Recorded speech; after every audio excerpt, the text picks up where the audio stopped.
Em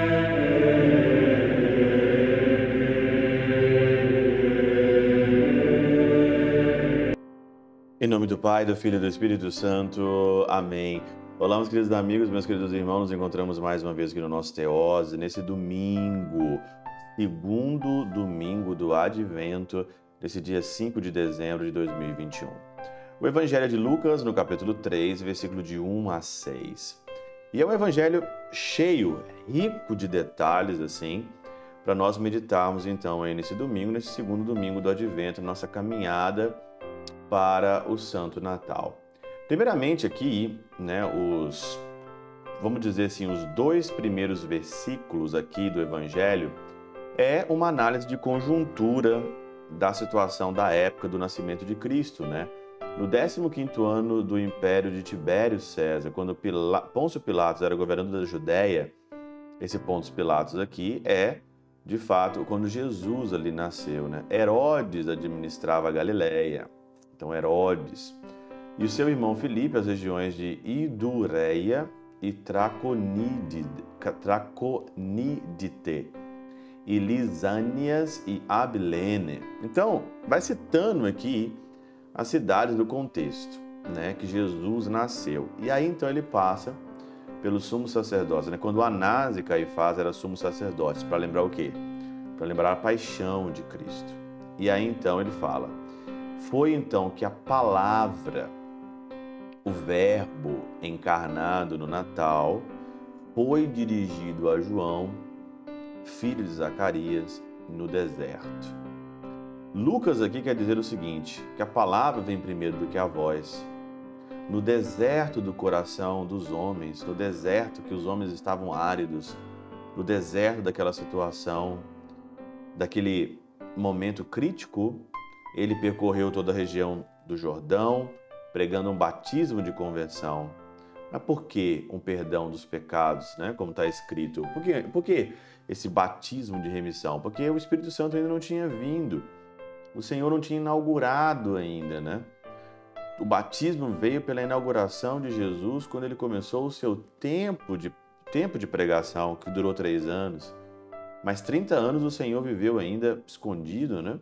Então ele pregava um batismo de conversão. Por quê? Porque os judeus naquela época não pensavam nos seus pecados, não faziam análise de consciência, exame de consciência para mudar de vida, sei lá, não. Eles achavam que tudo estava certo e ia. Então, aqui entra o pensar nos seus pecados, o pensar na sua conduta aqui nesse ponto, uma remissão dos pecados. E aí, então, no capítulo 4, ele vai citando, como está escrito no livro do profeta Isaías, essa é a voz que grita no deserto. Primeiro veio a palavra, João é a voz, preparai o caminho do Senhor. E como nós vamos preparar o caminho do Senhor? Endireitai as suas veredas, todo vale será aterrado, as montanhas e as colinas serão rebaixadas, as passagens, né, passagens tortuosas ficarão retas, e os caminhos acidentados serão aplainados, e todos verão a glória, todos verão a salvação de Deus. Claro, uma linguagem totalmente aqui hermenêutica, uma linguagem que nós temos então agora que dá uma destrinchada. E o melhor jeito de destrinchar isso é a catena áurea aqui. São Cirilo comenta o seguinte aqui desses vales, endireitar as veredas, passagens tortuosas, caminhos acidentados, né? E ele comenta o seguinte: como prepararemos o caminho do Senhor, ou como endireitaremos suas veredas, se há tantos obstáculos para aqueles que querem viver honestamente? Você quer viver honestamente nesse mundo? Você que está vivendo nesse tempo, você quer viver honestamente? Existe tanto obstáculo. Você vê hoje na mídia, você vê hoje o que nós estamos vivendo hoje no Brasil, no mundo todo, aqui na Alemanha, tem tanto obstáculo para você ser santo, tem tanto obstáculo para você viver honestamente, tem tanto obstáculo, né? E ele vai dizer o seguinte: a palavra do profeta responde a isso. Com efeito, há caminhos que não se podem trilhar, uns que levam a colinas e montanhas, outros que levam a precipícios. Para que se removam esses obstáculos, de todo o vale será terraplanado e todo o monte e colina serão arrasados. Alguns caminhos foram traçados de maneira desequilibrada, ora erguendo-se, ora vergando-se para baixo, são muito difíceis de trilhar. A respeito deles, diz: os caminhos tortuosos tornar-se-ão direitos e escabrosos planos. Compreende-se que tudo isso é feito pelo poder de nosso Salvador no Natal. Quando Jesus, com efeito, o caminho da vida evangélica era difícil, pois as almas eram oprimidas pelos prazeres do mundo. Por isso que tem esses caminhos tortuosos, porque os prazeres do mundo. Quando Deus se fez homem, destruiu o pecado da carne, todas as coisas foram aplainadas, os caminhos se tornaram fáceis de trilhar, e nele as colinas nem os vales são obstáculos para que querem avançar. Hoje, pela encarnação do Verbo, você pode vencer os prazeres da carne. Você pode vencer esses obstáculos. Você pode vencer isso que atrapalha você. Porque Jesus, ele entrou no tempo, no espaço. Porque Jesus, ele é o nosso grande exemplo. E tudo aquilo que você faz hoje, você tem a capacidade de vencer todos os obstáculos. Maravilhosa tradução aqui, né?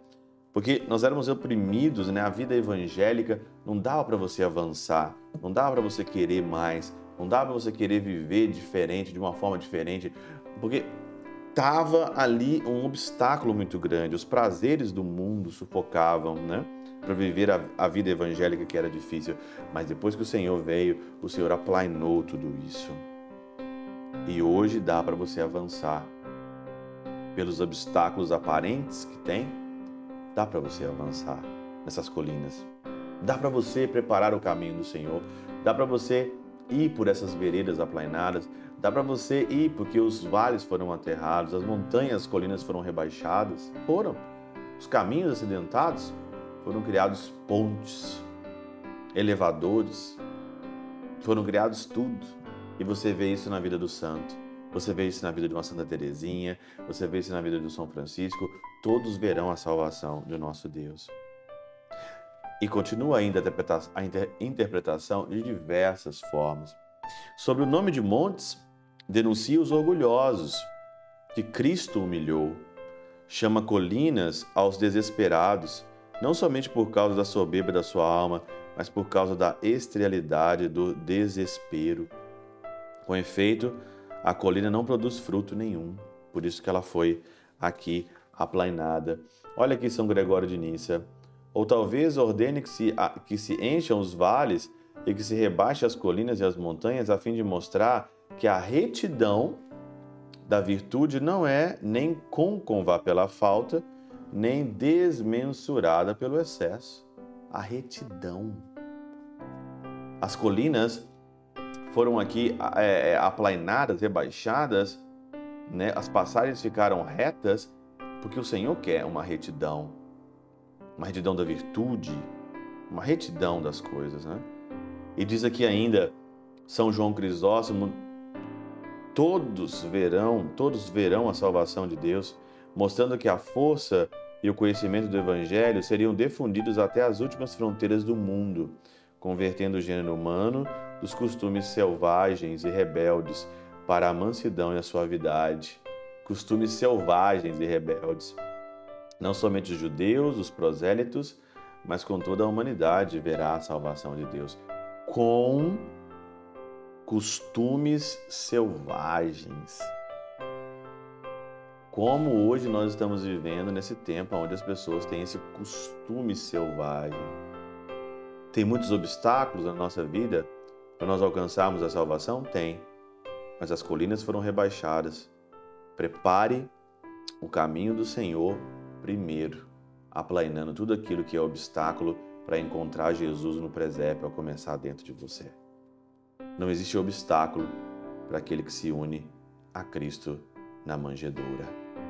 Pela intercessão de São Chabel de Mangluf, São Padre Pio de Peltrautina, Santa Teresinha do Menino Jesus e o doce coração de Maria, Deus Todo-Poderoso vos abençoe. Pai, Filho e Espírito Santo desça sobre vós e convosco permaneça para sempre.